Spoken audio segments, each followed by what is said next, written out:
What's up? I'm Jason Purcell, and welcome to my very functional tiny wood shop. Take it from the top. Go!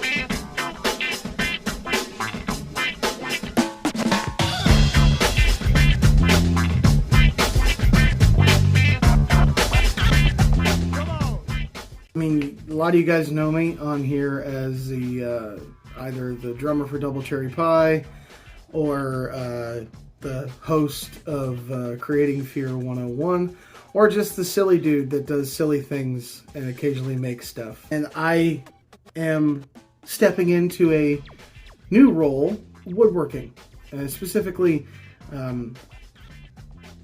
not fine functional woodworking. I'm not gonna be making canoes and stuff like that. I will be making very cool,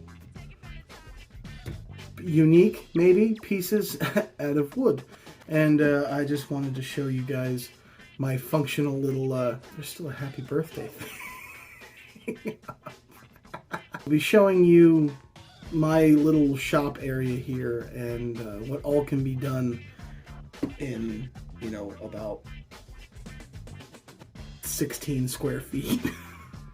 Now, y'all have seen the area out here in a couple of videos.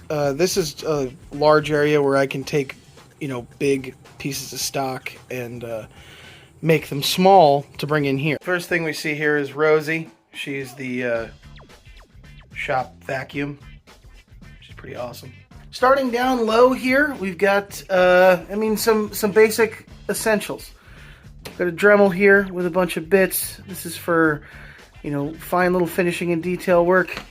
Got a whole gamut of electric drills in there. This right here is sockets and screwdrivers for hand mounting hardware. We move up. This is a power box that has basically, as it sounds, all my power implements in it, from extra batteries right over here to extension cords, different things.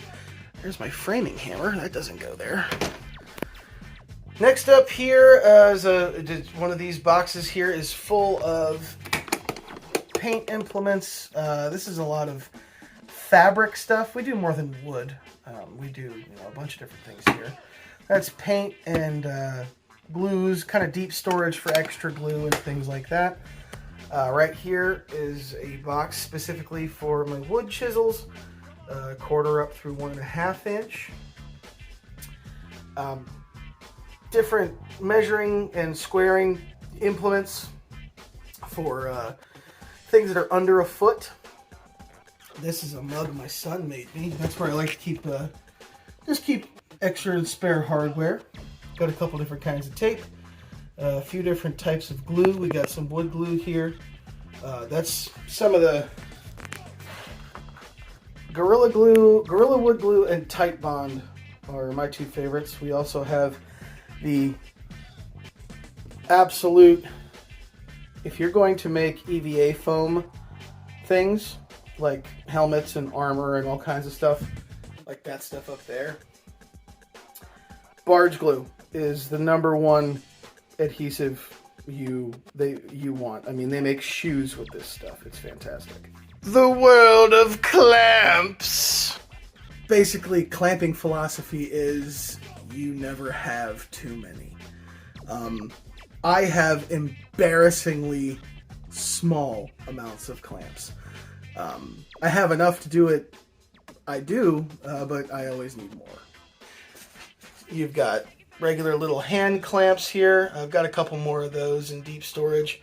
Got these little guys here, which are great for fabric and great for small things to keep things together, especially compound curves on cardboard and paper and foam construction.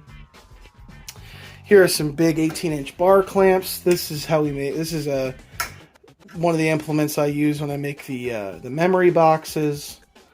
Your standard trigger clamps, which are awesome. There's an assortment of those, 6-inch, 4-inch. A couple good C clamps. I use these mainly to secure work to the bench. For gluing and everything, I use my collection of bar clamps there. A good solid level is always something that you can have. If you're making, small things like me, you don't necessarily need it. I mean, if you're making, this right here is a perfect example. I made this little 2-shelf. There's a video on me making these that's probably up here in the corner somewhere. I wanted these to be level because they were going to be sitting on the ground. So that's why I have that. If you're not doing any kind of big framing projects, or, a level is great for, making sure your pictures and stuff. Like that one. Check that out. Nice and square. Beautiful. Now, just to go through a few things on this shelf, a few essentials for like the home woodworking. Invest in a system of cordless tools if you can. Corded tools are fantastic. I have plenty of those, but I've found this this brand here, Bauer, as far as the sheer volume of tools that they have that are. It's everything from multi-tools to oscillators to sanders to they do outdoor tools as well. This thing right here. So I've got drill and driver. Oh, they also have a bunch of amp hour batteries too, different kinds. This right here is a cordless brad nailer, 18 gauge brad nailer. This thing is awesome. I don't gotta drag out hose. I don't have to have a compressor. Nothing. This thing is amazing. We've got a little forward action staple gun there for stretching canvas or, whatever you may use it for. A good 2-stage heat gun for working with closed cell foam, taking finishes off of drums, things like that. A sanding implement of some kind. This is a drywall sander, but I have an oscillating sander as well. And some kind of powered cutting device. This is a Ryobi jigsaw. Works fantastic. You should have something that can hog through material quickly. Hand saws are great. I got a Japanese saw behind me that I'll show you in a minute. And a couple different saws, but something that, you can zip through things quite quickly. You can process down, decently large pieces of stock and plywood and things of that sort. We got a couple of implements over here. Nice 2-sided Japanese pull saw. Meter rule for doing some lines that on some larger stuff. 2.5 feet is probably the biggest thing that I crank out of here. So having straight line implements over that measurement is extremely helpful. And then finally, an interior bench here. I built this out of a piece of, I think, medium, like 3/4 inch, either medium density fiberboard, or I think that might be a high density fiberboard. Made some shitty legs.